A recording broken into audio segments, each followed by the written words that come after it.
Super Smash, Doom, and Meteor Showers. All on Geek This Week.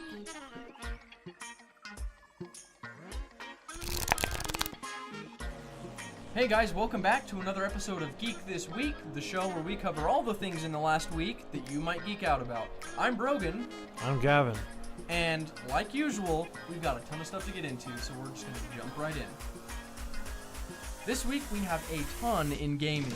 First of all, Nintendo had another Nintendo Direct press conference, which was entirely devoted to Super Smash Bros. Ultimate.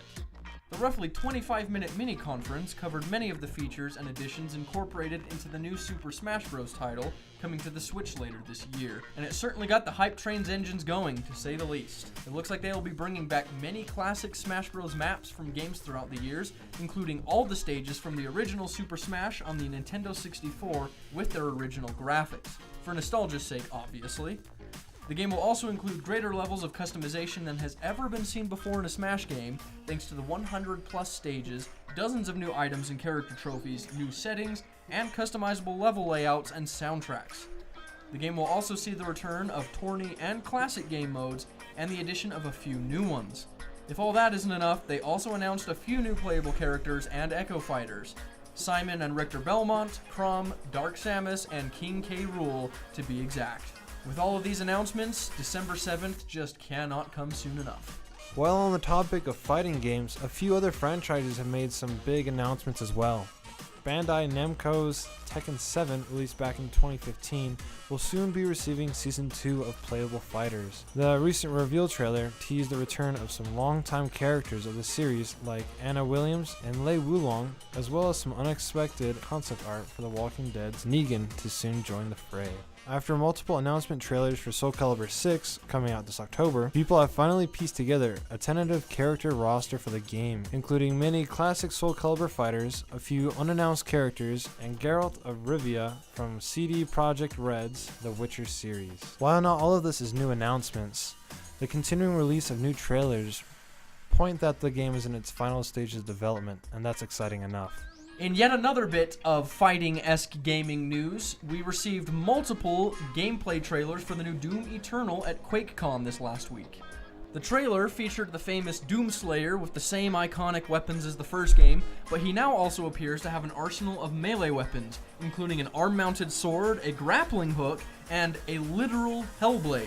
The trailers also hinted at multiplayer invasion mechanics, where it seems players will be able to invade others' campaigns in a Dark Souls-style fashion, inhabiting the body of a demon and attempting to kill the player. Now with double the demons, a more badass suit, and literal hell on earth, it seems that Doom is going to be around for a while. This week in movies, there's another surprising twist to the James Gunn controversy. It appears that Marvel Studios is attempting to get the director rehired. According to the Deadline, back-channel conversations are taking place between Marvel Studios and Disney about the director attempting to get him rehired. Another controversy popped up this week when it appeared Marvel may have been scrapping the original script by James Gunn, but they have confirmed that they're still using the original script. It seems Guardians of the Galaxy may stay in a limbo state for the time being. This week in tech, with the rise in popularity of smart home devices, it seems Samsung has finally made their way into the scene. After the incorporation of Samsung's Bixby smart assistant into many of their new devices, it was only a matter of time before they made something to compete with Amazon's Alexa or Google's Google Home. And it seems that is just what they are doing. In a recent press conference, Samsung revealed the Galaxy Home Smart Speaker. While the technology is nothing revolutionary, the Galaxy Home does feature 6-sided omnidirectional sound and a built-in subwoofer to allow for some pretty incredible sound quality. The Galaxy Home also has updated AI that allows you to optimize sound input and output with the sound steer phrase, as well as remember certain things the user says to make for quicker searching without having to repeat full questions every time. It is likely that we will receive more information about this in Samsung's upcoming press conference this fall, so stay tuned for any additional updates. This week in science, in case you missed it, there was a meteor shower last weekend. The shower, known as the Perseid meteor shower, takes place annually as the Earth travels through the dust trail of the Swift-Tuttle comet and gets its name as the meteors tend to travel right through the constellation Perseus as they fly past Earth, or as the Earth moves past them, I should say. The shower is one of the most well-known showers, not just because of its annual occurrence or the fact that it takes place during the warm summer months, but because it is also one of the most remarkable. In the past, the shower has been known to visibly produce upwards of 200 meteors per hour flying across the night sky for almost 2 straight days. On the off chance that you missed it, there's always next year.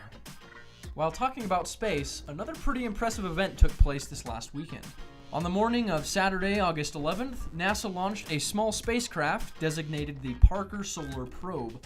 The probe was estimated to have reached about 4 million miles away from our sun, which may still seem like a tremendous distance until you realize this is the closest any man-made object has ever been to the star, due to the 3 million degree temperatures that plague that region of space. Thanks to an incredibly engineered heat shield and various cooling systems, the craft was able to maneuver within these conditions, all while sitting at about room temperature. Scientists and astronomers were hoping at this distance to be able to capture images and get readings that would help better understand the star we orbit and its qualities. Even with its state-of-the-art heat protection, the Parker Solar Probe will only be able to stay within proximity of the sun for so long. So, over the next 6 to 7 years, plans are to have the probe leave to do a flyby of Venus, then once again return to the sun in hopes of getting a little bit closer each time. They do also plan on repeating this process about 24 different times. Only time will tell how successful this ambitious venture really will be, so fingers crossed.